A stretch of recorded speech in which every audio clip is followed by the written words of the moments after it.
Good morning class, welcome in your business studies video. Business studies के अंदर हम लोग हमारा फाइनेंशियल मैनेजमेंट चैप्टर कर रहे थे एंड आई होप कि इससे पहले वाली वीडियो जिसके अंदर हम लोगों ने फाइनेंशियल मैनेजमेंट के बारे में पढ़ा था, उसके रोल्स क्या होता है और उसका ऑब्जेक्टिव क्या होता है, हमने ये सारी चीजें देखी थी। और साथ ही में हमने हमारे डिसीजंस भी सीखे थे कि जो हमें डिसीजन लेने होते हैं, हम लोगों को जो मैनेज करना होता है, हमारा जो फाइनेंस होता है, उसको हम किन किन डिसीजंस, 3 डिसीजंस हम लोग देख कर आए थे। वो तीनों डिसीजंस आई होप कि आपने अच्छे से कर लिए होंगे। अब हम लोग हमारी आज के वीडियो के अंदर हमारा नेक्स्ट टॉपिक उठा रहे हैं, जो कि है आपका फाइनेंशियल प्लानिंग। पिछले टॉपिक में हमने सीखा कि हम लोग फाइनेंस को मैनेज कैसे करेंगे। अब हम लोग ये सीख रहे हैं कि हम लोग हमारे पैसे को, हमारे मनी को, हमारे फाइनेंस को प्लान कैसे करेंगे। भाई आगे की प्लानिंग भी तो करनी होती है ना। जो फाइनेंस मैनेजर होता है वो क्या करता है कि अगर हमारी कंपनी में पैसा है, हमारी कंपनी में फाइनेंस है, उसे हम कहाँ लगाएं, कैसे लगाएं कि हमारी कंपनी को मैक्सिमम से मैक्सिमम प्रॉफिट हो। तो वही चीज हमें देखनी है। सबसे पहले फाइनेंशियल प्लानिंग होता क्या है। In financial planning we decide in advance how much to spend, हमें कितना स्पेंड करना है, and on what to spend, और किस चीज के ऊपर स्पेंड करना है। ये दोनों चीजें देखी जाती हैं, कितना और किस चीज पे स्पेंड करना है। It includes amount of finance needed, हमें कितने पैसे की जरूरत है। सोर्स ऑफ फाइनेंस यानी कि हम लोगों को कहां से अपने फाइनेंस को रेज करना है। डेट से रेज करना है, इक्विटी से रेज करना है, लोन लेना है, क्या करना है। हमें हमारे सोर्सेज क्या होने चाहिए फाइनेंस को रेज करने के, और प्रॉपर यूटिलाइजेशन ऑफ फंड कैसा होना चाहिए। यानी कि हमने जो ये फंड को, हमने जो फाइनेंस को सोर्सेज के थ्रू लिया है, रेज करा है, उसको हम ऐसा कहाँ लगाए, कहाँ पे यूटिलाइज करें कि हमारी कंपनी को मैक्सिमम से मैक्सिमम प्रॉफिट अर्न हो। So begins with determination of capital requirement. Finance manager always sales forecast. Finance manager क्या करता है, सेल्स की फोरकास्ट करता है ताकि जो हमारा फ्यूचर हो कंपनी का वो ब्राइट हो, सेल्स हमारी इंक्रीज हो जाए, and firm needs to increase the production, और फर्म जो है वो अपनी प्रोडक्शन इंक्रीज करने में मजबूर हो जाए। यही सारे काम करता है एक फाइनेंशियल मैनेजर, एक finance manager. Capacity means more requirement of long-term debts, increase level of production, increases sales, it increases the fixed as well as the working capital. अब यहाँ पे वर्ड कैपेसिटी आ रखा है, इसका मतलब क्या होता है। कैपेसिटी वर्ड का मतलब होता है कि ज्यादा से ज्यादा हमारी लॉन्ग टर्म डेब्ट्स की रिक्वायरमेंट हो, जिससे हमारा प्रोडक्शन का लेवल इंक्रीज हो, हमारी सेल्स इंक्रीज, जितनी ज्यादा प्रोडक्शन हो उतनी ज्यादा सेल्स हो हम लोगों की जो फिक्स्ड और वर्किंग कैपिटल है साथ ही साथ में वो भी हमारी इंक्रीज हो, ताकि हमारी कंपनी का जो फ्यूचर है वो ज्यादा अच्छा हो और मैक्सिमाइजिंग प्रॉफिट चलता रहे। प्रॉफिट जो है वो हमारा बढ़ता रहे, कभी घटे ना। Deciding how to raise the finance, अब किस तरीके से फाइनेंस आप रेज करोगे। एक होता है इंटरनली फॉर्म बिजनेस, एक होता है एक्सटर्नली सोर्सेस। इंटरनली के अंदर तो हो जाता है कि हाँ भाई हम लोगों ने अपने आपस में ही हम लोगों ने हमारे सोर्सेज से पैसा ले लिया, लेकिन जहाँ पे एक्सटर्नल की बात आती है वहाँ इक्विटी शेयर्स और डिबेंचर्स आ जाते हैं आपके, कि भाई हमें बाहर से पैसा रेज करना पड़ेगा। Now it includes long term investment decision, finance manager analysis various investment plan. अब फाइनेंस मैनेजर ये सारी चीजें वो ये सोचता है कि मुझे जो सोर्स मुझे चूज करना है, जहां से मुझे अपना फाइनेंस रेज करना है, वो कब क्या चीज सोच के करता है ये चीज चूज, कि मुझे उसे कहाँ से पैसा उठाना है, कहाँ से उसे अपना फाइनेंस रेज करना है, कि उसके इन्वेस्टमेंट प्लान्स क्या है। सेलेक्ट मोस्ट अप्रोप्रिएट, फिर उसके बाद जब उसने ये देख लिया कि मेरे इन्वेस्टमेंट प्लान्स क्या है, आगे मुझे ज्यादा इन्वेस्ट करना है, कम इन्वेस्ट करना है, उसके बाद वो अप्रोप्रिएट जो सही आपका एक्चुअल जो सोर्स होता है, जहां से उसे लग रहा है कि हाँ भाई मुझे बेनिफिट होगा, वो उस सोर्स ऑफ फाइनेंस को यूज करता है, वहां से पैसा निकालता है। Make short financial plan call budget. और कई बार क्या होता है कि जो हम लोगों को शॉर्ट टर्म फाइनेंशियल प्लान हम लोगों को करने पड़ते हैं कि हाँ भाई चलो ज्यादा बड़ा नहीं है, हम लोगों को कम पैसा इन्वेस्ट करना है, ज्यादा उसकी जरूरत नहीं है पैसों की, तो उसको हम लोग बजट भी कह देते हैं कि हाँ भाई छोटे छोटे जब हम लोग शॉर्ट टर्म लेवल पे हम लोग हमारी फाइनेंशियल प्लानिंग कर रहे हैं कि हमें थोड़ा पैसा वहां लगाना है, थोड़ा पैसा वहां लगाना है, तो जब शॉर्ट टर्म पे आ जाता है तो उसका नाम कहलाता है बजट। ये पूछा जा सकता है आपसे 1 मार्क्स में। तो ये था class financial planning. Financial planning के अंदर मेन यही था कि आपको कहाँ पैसा लगाना है और कितना लगाना है, कितना पैसा स्पेंड करना है, हाउ मच टू स्पेंड और व्हाट टू स्पेंड, कितना और कहाँ कैसे करना है आपको, जिसके अंदर पैसा कितना चाहिए, कहाँ से आएगा और उसको यूटिलाइज आप कैसे करोगे। ये सारी चीजें फाइनेंस मैनेजर सोचता है अपनी कंपनी के लिए, अपने फंड को लेके, अपने फाइनेंस को लेके। अब हम लोग देख रहे हैं हमारे ऑब्जेक्टिव कि financial planning is done to achieve the following 2 objective. जो फाइनेंशियल प्लानिंग हम लोग कर रहे हैं वो हम लोग हमारे 2 उद्देश्यों को पूरा करने के लिए कर रहे हैं। पहला उद्देश्य क्या कि भाई हम लोगों को जब जरूरत हो हमारे पास पैसा कम ना पड़ जाए, और दूसरा क्या कि जब पता चले हमारे पास इतना पैसा आ गया, इतना ज्यादा आ गया कि वो वेस्ट होता जा रहा है। ओवर भी नहीं होना चाहिए और अंडर भी नहीं होना चाहिए। दोनों ही चीजों को हम लोग कि हमारा सब कुछ इक्वल चले, हम लोग एक तरीके से चले, इस वजह से हम लोग हमारी फाइनेंस की प्लानिंग करते हैं। तो सबसे पहला ऑब्जेक्टिव है to ensure timely availability of fund, कि जब हमें फंड की जरूरत है हमारे पास तब हमारा फंड रखा मिले। मान लो कि हमें पता है 1 महीने बाद मेरी मशीनरी खराब होने वाली है, या 1.5 साल बाद मुझे पता है मेरी मशीनरी को रिपेयर के लिए पैसा चाहिए कि रिपेयर होनी चाहिए मेरी सारी मशीनरीज, तो मैं उसके लिए पैसा पहले से ही अवेलेबल करके रखूंगी ना। ये थोड़ी है कि वेट करूंगी कब मेरी मशीनरी खराब होगी, कब मेरी मशीनरी को रिपेयर की जरूरत होगी, जब होगी तब लगा लेंगे पैसा, तब देख लेंगे, ऐसा नहीं होता ना।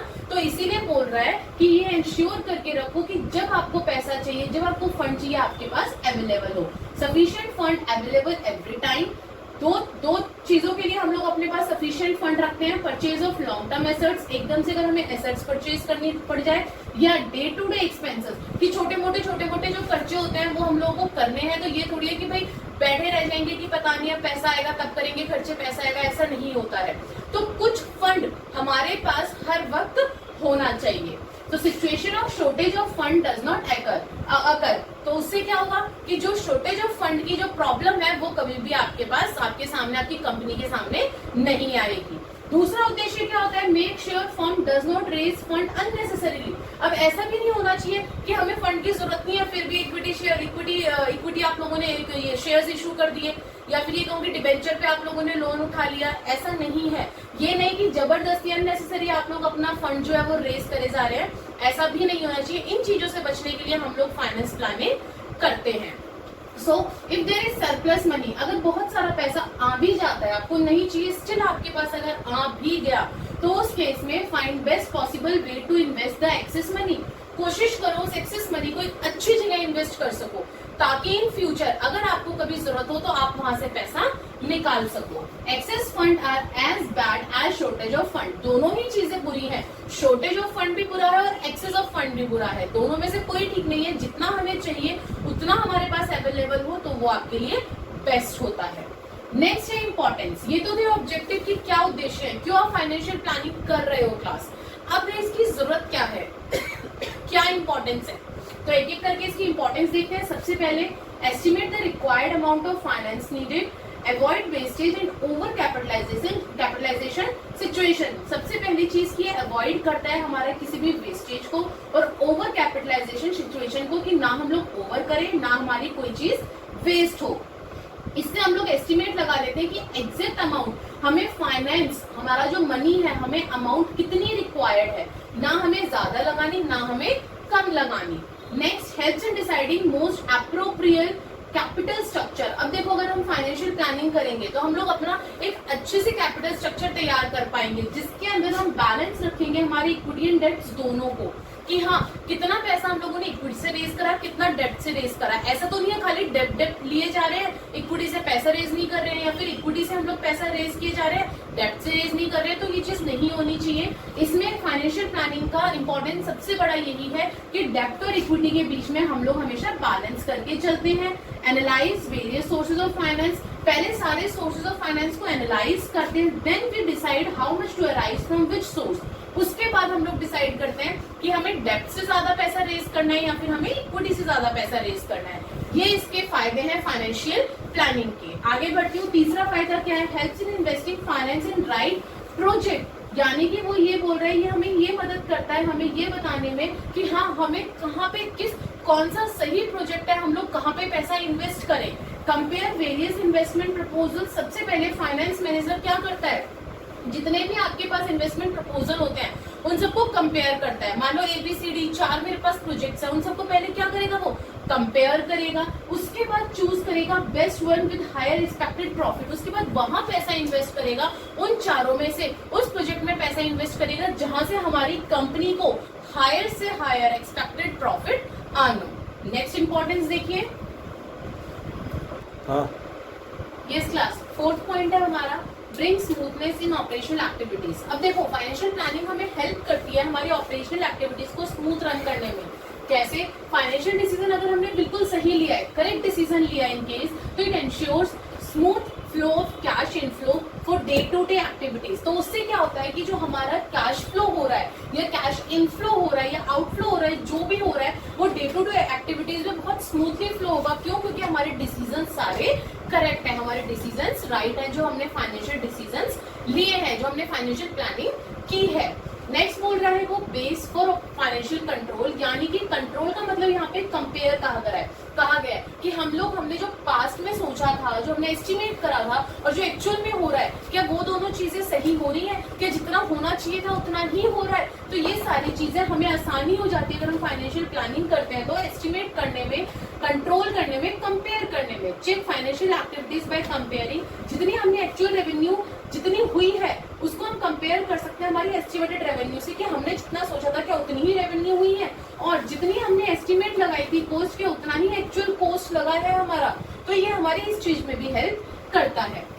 Next it helps in avoid business shocks and surprises. एकदम से कोई भी शॉक, अब जैसे मैंने अभी एक मशीनरी का एग्जांपल दिया था, हमें पता था 1.5 साल बाद हमारी मशीनरी खराब हो जाएगी, लेकिन बीच में हम भूल गए कि ऐसा कुछ होगा। एकदम से हमें पता चला हमारी मशीनरी खराब हो गई, तो उस शॉक से जो कुछ शॉक लगा कि मशीनरी खराब हो गई, ये अच्छा 10 लाख की मशीनरी है तो हमें मंगवानी पड़ेगी, बहुत जरूरी है वरना प्रोडक्शन रुक जाएगी। तो अगर हमारे पास अवेलेबल फंड, अगर हमारे पास फंड जो है वो अवेलेबल होगा, हमने अगर प्लानिंग पहले से ही कर रखी होगी, तो हमें शॉक नहीं लगेगा। अच्छा हमें पता था ये खराब होगी, चलो ये रहे पैसे और चलो नई मशीनरी लेकर आते हैं, नई मशीनरी मंगवा लेते हैं, बाहर से इंपोर्ट करवा लेते हैं। तो क्या हुआ? कुछ भी नहीं। हमें जो शॉक हुआ, जो मशीनरी खराब हुई, उससे हम बच गए, हमें कोई प्रॉब्लम ही नहीं। क्यों? क्योंकि हमने फाइनेंशियल प्लानिंग ऑलरेडी कर रखी थी। Anticipate financial requirement in advance, पहले से ही हम लोग करके रखते हैं, so that firm does not have to face uncertain situation. एकदम से कोई भी सिचुएशन आ जाए तो फर्म उसे आराम से बियर कर सके, फर्म को कोई दिक्कत ना हो। नेक्स्ट है हेल्प इन कोऑर्डिनेशन। कोऑर्डिनेशन करने में हेल्प करती है। आप सब जानते हैं कि प्रोडक्शन मैनेजर जब आगे प्रोडक्शन बढ़ाता है, जब सेल्स मैनेजर कहते हैं कि हाँ भाई तुम अपनी प्रोडक्शन बढ़ाओ, सेल्स जो रही है वो ज्यादा हो रही है मार्केट के अंदर, और प्रोडक्शन मैनेजर क्या बोलेगा? रॉ मटेरियल के लिए बोलेगा आगे कि हाँ भाई रॉ मटेरियल ये चाहिए, इतना चाहिए। तो सबके आपस में कोऑर्डिनेशन होते हैं। देखो coordination various functions, production function and sales function by timely arranging cash. अब कब होगा इनके बीच में आपस में कोऑर्डिनेशन? अच्छा, जब कैश का अरेंजमेंट जो है वो इजीली अवेलेबल होगा। और वो कैसे होगा? जब हम लोग हमारी फाइनेंशियल प्लानिंग करके रखेंगे। नेक्स्ट बोल रहा है helps in proper utilisation of finance. अब देखो class, all business plans depend upon the soundness of the financial planning. अब ये चीज तो फाइनेंशियल प्लानिंग में फाइनेंस मैनेजर डिसाइड करेगा ना कि हम लोगों को किस तरीके से हमारे फाइनेंस को यूटिलाइज करना है, कहाँ पे इन्वेस्ट करना है, कैसे इन्वेस्ट करना है। Financial planning is an integral part of the corporate planning of the business. ये सबसे बड़ा पार्ट होता है, क्योंकि इस पार्ट से हम लोग क्या करते हैं कि यही एक तरीका होता है, यही एक पार्ट है जिससे हम लोग हमारे प्रॉफिट को मैक्सिमाइजेशन लेवल पे पहुंचा सकते हैं, या फिर हम लोग कहीं गलत जगह इन्वेस्ट करके हमारे सारे पैसे को डुबो दे। तो ये चीज बहुत इंपॉर्टेंट होती है। बार बार बोल रही हूँ, फाइनेंस की प्लानिंग करना, मैनेजमेंट करना बहुत जरूरी है कंपनी के अंदर। नेक्स्ट क्या इंपॉर्टेंस है? Link between investment and financing decision. Financial planning helps in deciding debt equity ratio by deciding where to invest. It creates link between both the decisions. अब देखो, अब कितना हमें डेप्ट से पैसा उठाना है, कितना इक्विटी से उठाना है, जो डेप्ट इक्विटी रेशियो है वो हमारी बिल्कुल एक्यूरेट होनी चाहिए। ऐसा नहीं है कि आपने डेप्ट से बहुत ज्यादा पैसा उठा लिया, इक्विटी से नहीं उठाया, या फिर इक्विटी से उठा लिया कि भाई वहां तो हमें इंटरेस्ट इतना देना नहीं होता, डेप्ट से कम उठाते, इक्विटी से ज्यादा उठाते, तो उस केस में भी आपकी जो कंपनी है ना वो डाउनवर्ड्स फॉल हो जाएगी। उसमें आपको बहुत ध्यान रखना है क्लास की, आपको लिंक बना के चलना है कितना इन्वेस्ट करना है अपने इन्वेस्टिंग डिसीजन और फाइनेंसिंग डिसीजन के बीच में, कि कितना कहाँ से किस सोर्स से आपको पैसा उठाना है। नेक्स्ट है it links present with future, relates present financial requirement with future requirement by anticipating the sales and growth plan of the company। अब हमें पता है कि आज की डेट में हमने जो पैसा लगाया था वो गलत लगा दिया, ये जो प्रोडक्शन हो रही है वो कम हो रही है, तो हम लोग फ्यूचर के लिए उसको अपने आप को संभाल लेंगे। अब जो हम अगले साल प्लानिंग करेंगे उसमें हम लोग हमारे प्रोडक्शन को इंक्रीज करेंगे, हम लोग ऐसी जगह इन्वेस्ट करेंगे जहाँ पे हमें मैक्सिमम प्रॉफिट होगा। तो इस तरीके से ये प्रेजेंट को फ्यूचर के साथ लिंक करता है कि जो गलती हमने अब करी वही गलती हम लोग आगे फ्यूचर में जब अपनी प्लानिंग करेंगे, अपने फाइनेंशियल प्लानिंग करेंगे, उस टाइम पे फ्यूचर में हम वो गलती ना करें। सो क्लास ये मैंने 10 पॉइंट्स बताए हैं कि फाइनेंशियल प्लानिंग करना क्यों जरूरी है, क्या मतलब होता है फाइनेंशियल प्लानिंग का, किस तरीके से आप फाइनेंशियल प्लानिंग करके अपनी कंपनी को ऊपर की तरफ ले जा सकते हो और उसे मैक्सिमम से मैक्सिमम प्रॉफिट गेन करवा सकते हो। अब मैं नेक्स्ट टॉपिक पे बढ़ती हूँ, that is your capital structure. इस टॉपिक से बड़ा बच्चे डरते हैं, कहते हैं कि ये तो बड़ा मुश्किल टॉपिक है, लेकिन कोई मुश्किल नहीं है। क्यों? एक बार ध्यान से समझो, बहुत इजी टॉपिक है। इसके अंदर वो क्या कह रहा है, it is a proportion of डेब्ट and equity used to finance business, financing business, that's it. इसके अंदर कैपिटल स्ट्रक्चर जो होता है वो एक तरह से आपका रेशियो होता है, वो आपका प्रोपोर्शन होता है डेब्ट और इक्विटी का। Capital structure is equals to डेब्ट अपॉन इक्विटी, कि कितना मुझे डेब्ट से इतना पैसा लेना है, रेस करना है, और कितना इक्विटी से रेस करना है, इन दोनों का प्रोपोर्शन कहलाता है आपका कैपिटल स्ट्रक्चर। नाउ डेब्ट क्या होते हैं और इक्विटी क्या होते हैं क्लास? डेब्ट के अंदर लोन्स आ जाते हैं, डिबेंचर्स आ जाते हैं, वहीं पर इक्विटी के अंदर हमारे shares, preference shares, equity shares, ये सब आ जाते हैं। और रिटेन अर्निंग यानी कि जो हमने पहले से अपना पैसा बचा के रख रखा है, पास्ट की जो मेरी प्रॉफिट्स है वो सारी की सारी सेविंग्स है क्लास, वो सारी आ जाती है रिटेन अर्निंग के अंदर। तो देखिए आप डेब्ट के अंदर, अब इनके दोनों के मैंने एग्जांपल बता दिए, डेब्ट क्या होता है, इक्विटी क्या होते हैं। अब डेब्ट जो होता है उसके अंदर हमारा कम पैसा लगता है। जब हमें डेब्ट से उधारी उठानी है तो उस केस के अंदर हमें ज्यादा पैसा खर्च करने की जरूरत नहीं है, लेकिन वहीं पे अगर हमें शेयर्स इशू करने हैं तो हमें प्रोस्पेक्टस निकालना पड़ेगा, हम लोगों को बहुत सारे अलग से खर्चे करने पड़ते हैं। इशू जब हम लोग करते हैं शेयर्स तो हमारे बहुत एक्सपेंसिव पड़ता है, बहुत ज्यादा खर्चे आ जाते हैं इशू करने में शेयर्स को। वहीं पे जो डेब्ट है वो बहुत ज्यादा रिस्की होता है। क्यों रिस्की क्यों होता है, ध्यान से सुनिए। कंपल्सरी टू पे इंटरेस्ट ऑन डेब्ट वेदर इट इज लॉस और प्रॉफिट। आपकी कंपनी को चाहे प्रॉफिट हो चाहे लॉस हो, आपको डेब्ट में जिससे आपने लॉन्ग टर्म बोरोइंग्स ले रखी है, जिससे आपने डेब्ट उधार पे पैसा ले रखा है, उसको आपको इंटरेस्ट पेड करना पड़ेगा, चाहे आपकी कंपनी कितनी ही लॉस में चली जाए। और दूसरा रीजन, इट फेल्स टू पे if you are failed to pay the principal amount that security holder can claim the assets of the company। अब जिससे आपने लोन उठा रखा है, अगर आपने उसे लोन पे नहीं करा तो वो तो आपकी कंपनी के एसेट्स के ऊपर क्लेम कर देगी कि भाई इसने मेरा पैसा नहीं लुटाया, हम तो इसके एसेट्स को बेच के पैसा लेंगे, चाहे जैसे मर्जी ले, हमें तो हमारा पैसा वापस चाहिए। करते हैं ना इसे, जिससे आप अगर पैसा उधारी पे उठा लो। तो ये दो रीजन होता है जिसकी वजह से जो हमारा डेब्ट होता है वो बहुत रिस्की कहलाता है। वहीं पे जो हमारा इक्विटी होता है वो सेफ होता है इन चीजों में। नॉट कंपल्सरी टू पे dividend in case of loss. अगर लॉस हो रहा है तो जरूरी नहीं है कि आप अपने इक्विटी शेयर होल्डर्स को या अपने शेयर होल्डर्स को आप लोग डिविडेंड पे करोगे। अगर प्रॉफिट हो रहा है तो करोगे, लॉस हो रहा है तो आप डिविडेंड पे नहीं करते हो। तो ये फर्क होता है डेब्ट और इक्विटी के अंदर। अब वो बोल रहा है कि बेस्ट कैपिटल स्ट्रक्चर क्या होता है, कौन सा सोर्स बेस्ट है आप लोगों के लिए। So which increases the price of equity share, वो कैपिटल स्ट्रक्चर बेस्ट है जिस कैपिटल स्ट्रक्चर से आपके इक्विटी शेयर्स की जो प्राइस है वो ऊपर की साइड जाए, वो आपके हमेशा इंक्रीज होते रहे। क्लियर है? नेक्स्ट टॉपिक देखते हैं। यस क्लास, नेक्स्ट टॉपिक है फाइनेंशियल लिवरेज, जिसे हम ट्रेडिंग ऑन इक्विटी भी कहते हैं। अभी फाइनेंशियल लिवरेज का मतलब क्या होता है हम लोग पहले वो समझते हैं। लिवरेज यानी कि हम लोग किस तरीके से हमारे फाइनेंस को रेज कर सकते हैं, इंक्रीज कर सकते हैं, बढ़ा सकते हैं। तो यहाँ पे वो यही कह रहा है, इट मीन्स प्रपोर्शन ऑफ डेब्ट इन ओवरऑल कैपिटल, यानी कि डेब्ट का क्या रोल है ओवरऑल कैपिटल के अंदर। For example financial leverage is equals to डेब्ट अपॉन इक्विटी, ये तो ठीक है, लेकिन अब वो ये कह रहा है कि डेब्ट जो है वो आपका चीपर सोर्स ऑफ फाइनेंस होता है। इसके अंदर हम लोग ये कोशिश करते हैं मैक्सिमम हमारा जो पैसा है, जो फाइनेंस है, वो हम लोग डेब्ट से रेज कर सके, लेकिन ये बहुत रिस्की भी होता है। जैसे भी हम लोगों ने समझा था कि जो डेब्ट है उसके अंदर चाहे हमारी कंपनी को प्रॉफिट हो चाहे लॉस हो, वी हैव टू पे द इंटरेस्ट, राइट। लेकिन इक्विटी के अंदर क्या होता है कि जरूरी नहीं है कि हम लोगों को अगर प्रॉफिट होगा तो ही हम लोग डिविडेंड देंगे, अगर लॉस हो रहा है तो हम डिविडेंड नहीं देते हैं। लेकिन इसके अंदर ये रिस्की क्यों बताया था मैंने अभी, क्योंकि चाहे आपकी कंपनी को प्रॉफिट हो रहा है चाहे लॉस हो रहा है, आपको इंटरेस्ट पेड करना है। नाउ अगर डेब्ट बढ़ता है तो हमारी अर्निंग जो है वो बढ़ जाती है। कैसे? ध्यान देना,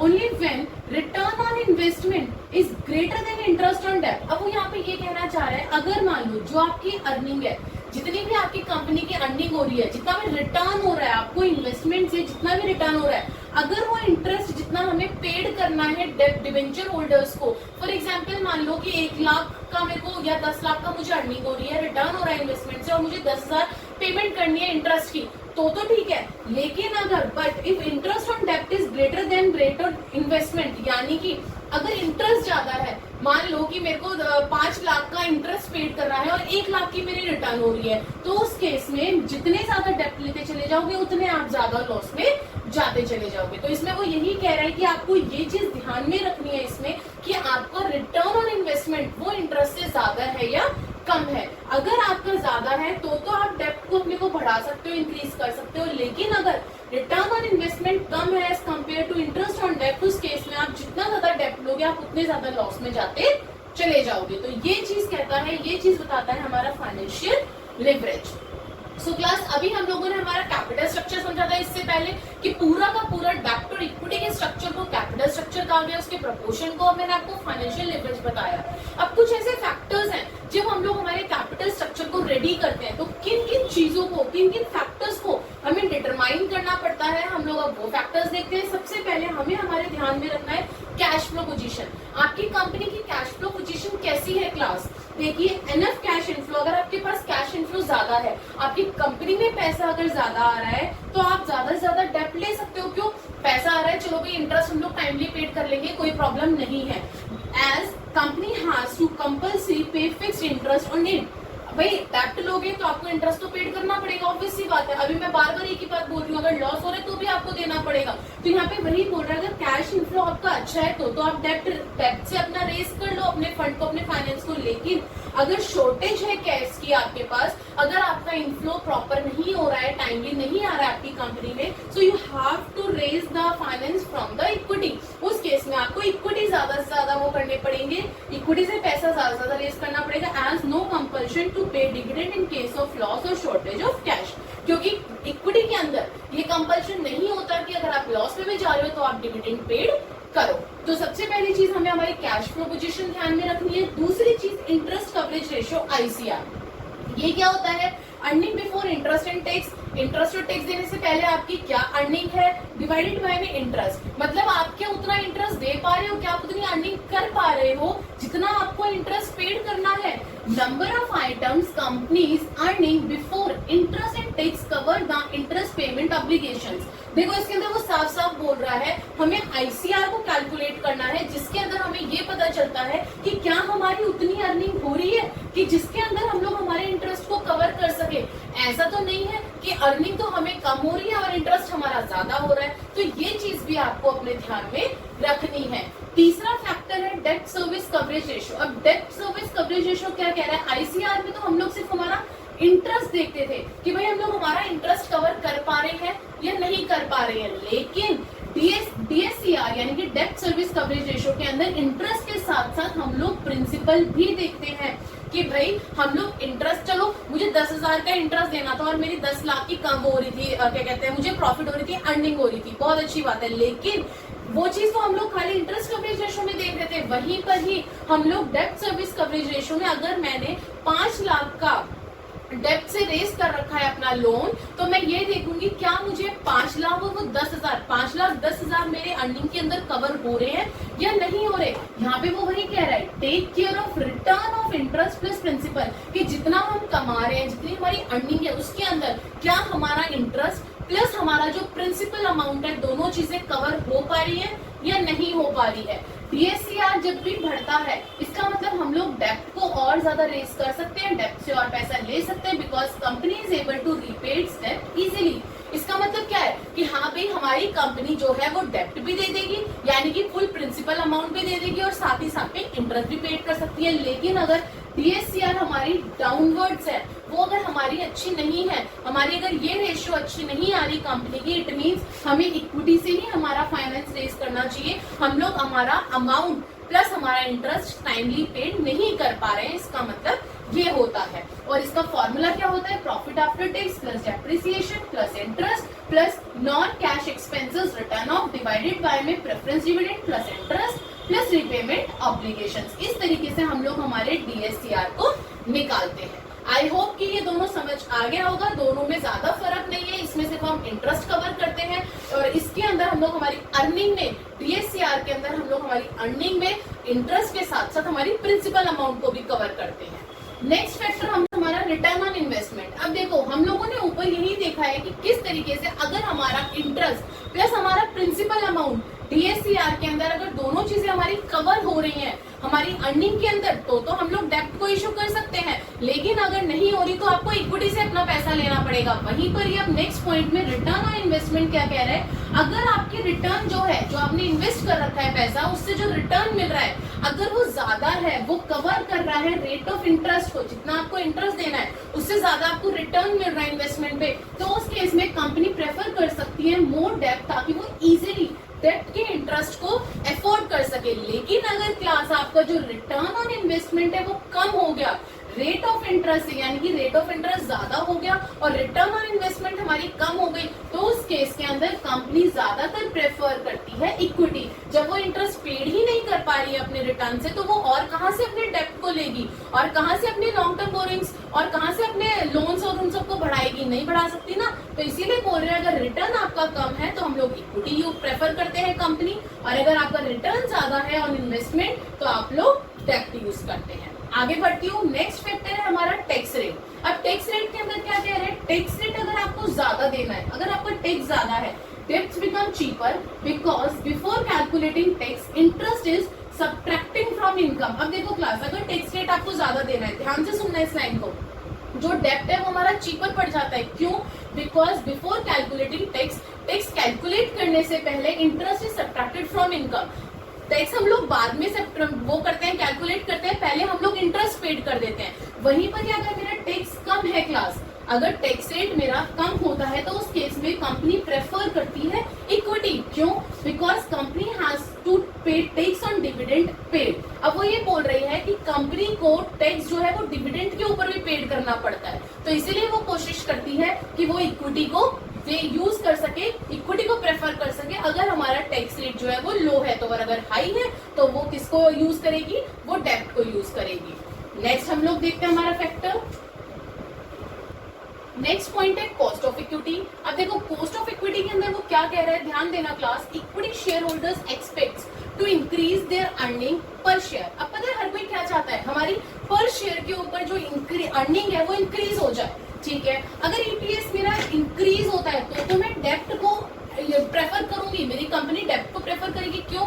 अगर मेरी अर्निंग पर शेयर ज्यादा है तो ऑब्वियस सी बात है मैं इंटरेस्ट भी इजीली पे कर पाऊंगी। लेकिन अगर मेरी अर्निंग पर शेयर ही कम है तो मेरी कंपनी सिर्फ और सिर्फ इक्विटी को ही प्रेफर करेगी, क्योंकि मैं इंटरेस्ट पेड ही नहीं कर सकती। और सेम रीजन इक्विटी के अंदर हमें डिविडेंड देना होता है, डिविडेंड जो होता है क्लास वो अगर हमें प्रॉफिट हो रहा है तो ही हम देंगे, लॉस हो रहा है तो नहीं पेड करेंगे। Next is your flotation cost. Flotation cost का मतलब मैंने पहले भी बताया था क्लास, जहां तक मुझे याद आ रहा है कि अगर आप इशू करते हैं क्या शेयर्स और debentures, when you are issuing the shares and debentures, उसके रिगार्डिंग जो हमारी कॉस्ट आती है, cost involve in issue of share and debenture, वो सारी कॉस्ट जो इशू करते हैं हम शेयर और डिबेंचर्स के टाइम पे, वो सारी की सारी कॉस्ट होती है हमारी flotation cost. For example cost of advertisement, statutory fees etcetera, legal formalities, ये सारी जो कॉस्ट, इन सब में जो मेरी कॉस्ट लग रही है वो कॉस्ट मेरी कहलाती है flotation cost. Issue of share debentures,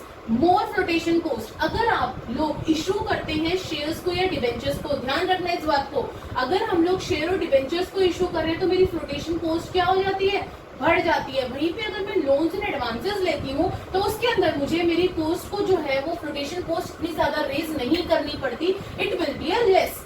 कोई खर्चा नहीं है लोन्स और एडवांसेस को इतना उठाने में जितना खर्चा आपका इशू करने में आपके शेयर्स और डिबेंचर्स को। आगे बढ़ती हूँ रिस्क कंसिडरेशन।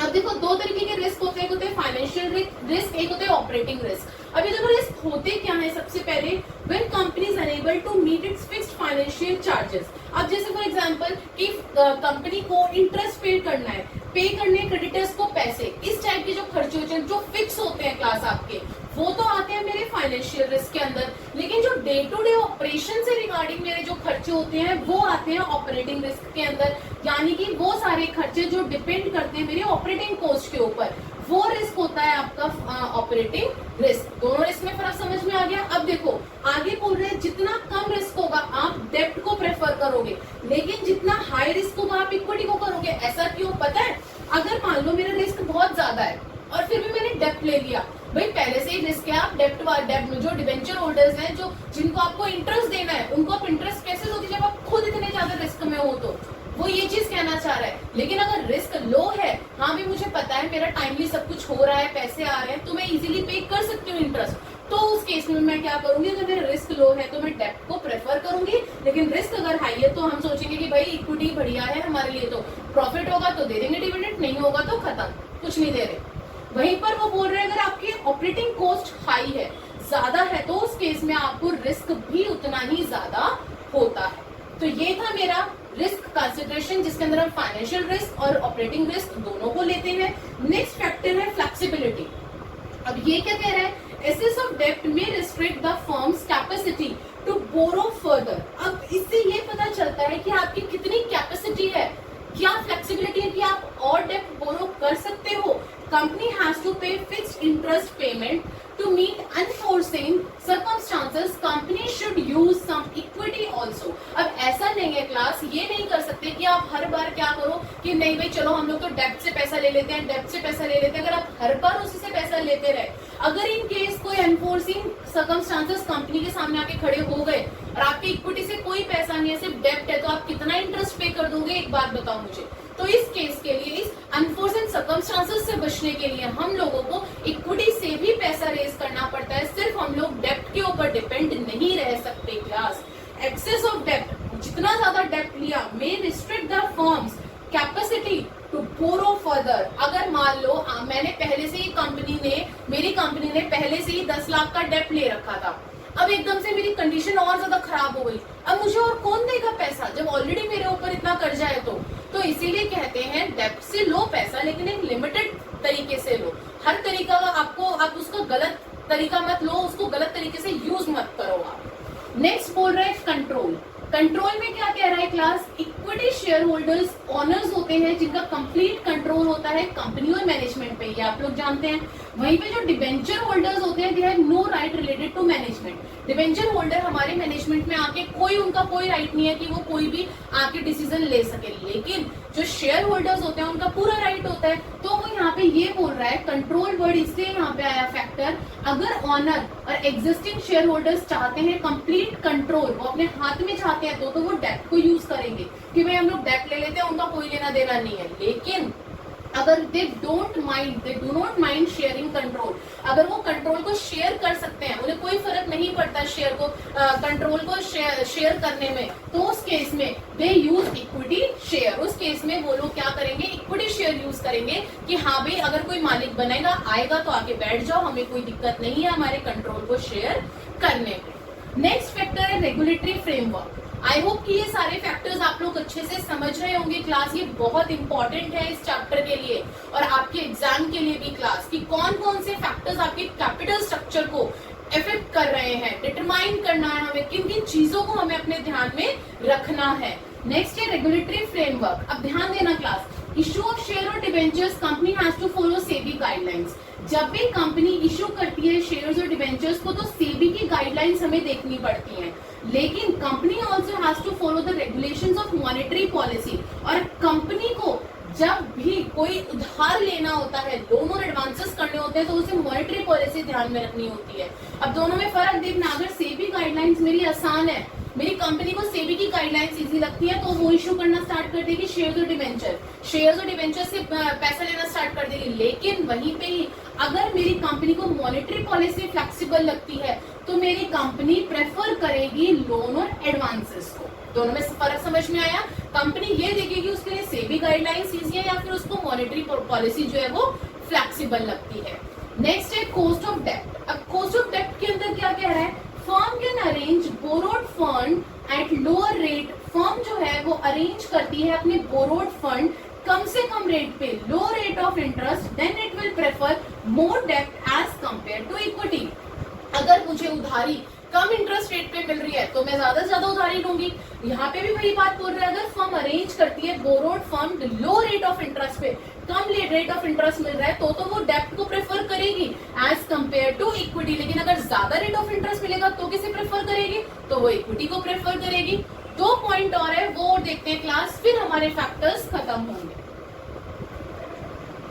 नेक्स्ट पॉइंट है क्लास स्टॉक मार्केट कंडीशन। अब हमें स्टॉक मार्केट की भी तो कंडीशन देखनी पड़ेगी ना, उसी हिसाब से तो आप अपना रेस करोगे फंड कि आप आपको डेब्ट से रेज करना है या इक्विटी से रेज करना है। अब ध्यान दीजिएगा, अगर आपका कंपनी, आपका बिजनेस जो है वो बूम पे है तो इट मीन्स बिजनेस जो है वो फ्लरिश कर रहा है। Investor take risk and prefer to invest in equity share to earn more. इस केस में, जिस केस में आपका बिजनेस जो है वो बूम पर है, उस केस के अंदर इन्वेस्टर जो है वो रिस्क लेने के लिए तैयार होता है और वो इन्वेस्ट करना स्टार्ट कर देता है इक्विटी शेयर के अंदर। लेकिन अगर आपका जो बिजनेस है वो रिसेशन में या डिप्रेशन में चल रहा है क्लास, तो उस केस में आपका बिजनेस जो है वो स्लो है, आपका बिजनेस ज्यादा नहीं कर पा रहा है। अब investors is hesitate to take risk. इस केस के अंदर बिजनेस जो है, इन्वेस्टर जो है वो डरते हैं कि हम लोग रिस्क ले या ना ले, तो उस केस में they issue a borrowed fund that less risky and fixed and regular payment. कि हाँ भाई, कम से कम रिस्की तो लेस है कि हमें फिक्स्ड और रेगुलर पेमेंट करनी है, वो हम कर देंगे,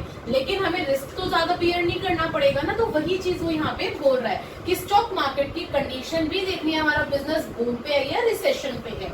and last factor is your capital structure of other companies according to industrial norms, blindly following industrial norms, financial risk. अगर आप लोग बिल्कुल आंख बंद करके इंडस्ट्रियल नॉर्म्स को बिल्कुल उसके ऊपर चल रहे हैं, आप लोग कुछ नहीं देख रहे हैं, तो आपको फाइनेंशियल रिस्क हो सकता है, लेकिन can not afford high risk, could not raise more डेप्ट only because other firms are raising. कई बार ये भी होता है कि दूसरे फर्म्स के रेज करने की वजह से आप जो है वो अफोर्ड नहीं कर पाते हो, उतना ज्यादा आप रेज नहीं कर पाते हो, अपने रिस्क को इंक्रीज नहीं कर पाते हो क्लास।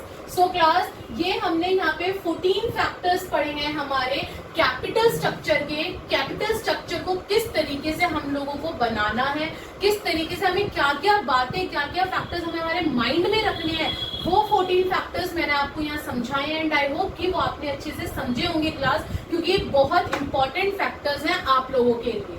अब आगे बढ़ती हूँ। नेक्स्ट है हमारा difference between financial management and financial planning. Financial management हम लोग पिछले वीडियो के अंदर कर आए थे कि किस तरीके से हमें हमारे पैसे को, फाइनेंस को मैनेज करना है, और फाइनेंशियल प्लानिंग हमने इस वीडियो के अंदर देखा है कि हम लोग किस तरीके से प्लान करें, कहाँ पैसा लगाएं, कितना पैसा लगाएं, किस तरीके से लगाना है, जो कैपिटल स्ट्रक्चर हम लोग रेडी करेंगे हमारा, वो कैसे करना है। तो वही चीज इन दोनों के बीच में अब सबसे पहले हम डिफरेंस देखते हैं क्लास। इनका मीनिंग, पहली चीज इनका मीनिंग क्या है।